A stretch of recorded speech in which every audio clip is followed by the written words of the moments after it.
Hi everybody, and thank you for joining me in this short video presentation regarding catheter ablation in a patient with cardiogenic shock.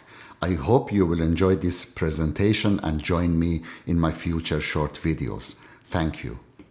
The patient is a 50-year-old man with diagnosis of heart failure since 2016. He was admitted to another center with a diagnosis of cardiogenic shock and severe heart failure. The ECG on admission was interpreted as atrial fibrillation. Cardioversion with and without antiarrhythmic medication was unsuccessful. Echocardiography showed an ejection fraction of 10 to 15%. Coronary angiography was normal. The patient referred to our center for further evaluation and therapy, received an Impella CP circulatory support system, and admitted for emergency catheter ablation to EP lab. The baseline ECG of the patient looks like atrial fibrillation. However, a closer look reveals a regular atrial tachycardia as the possible underlying rhythm in this patient.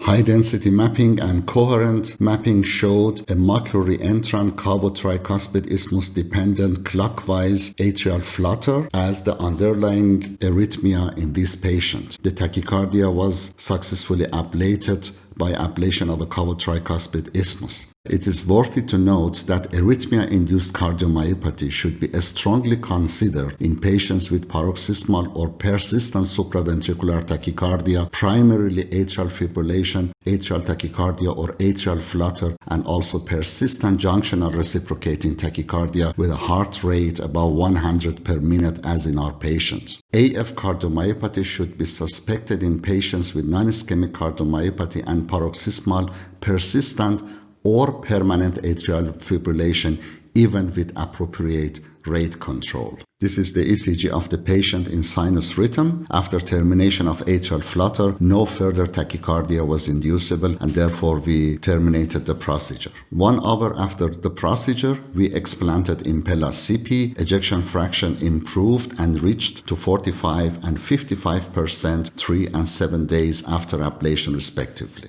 So, in conclusion, arrhythmia-induced cardiomyopathy is a reversible form of cardiomyopathy, has a significant variety of presentations from asymptomatic to severe heart failure symptoms as in our patient. We should have a high index of suspicion of superimposed arrhythmia-induced cardiomyopathy even in patients with an obvious etiology. Appropriate diagnosis and treatment of arrhythmia-induced cardiomyopathy not only will reverse LV dysfunction as in our patient with its associated morbidity, mortality, and health care spendings, but most importantly will improve quality of life and long-term prognosis in these patients.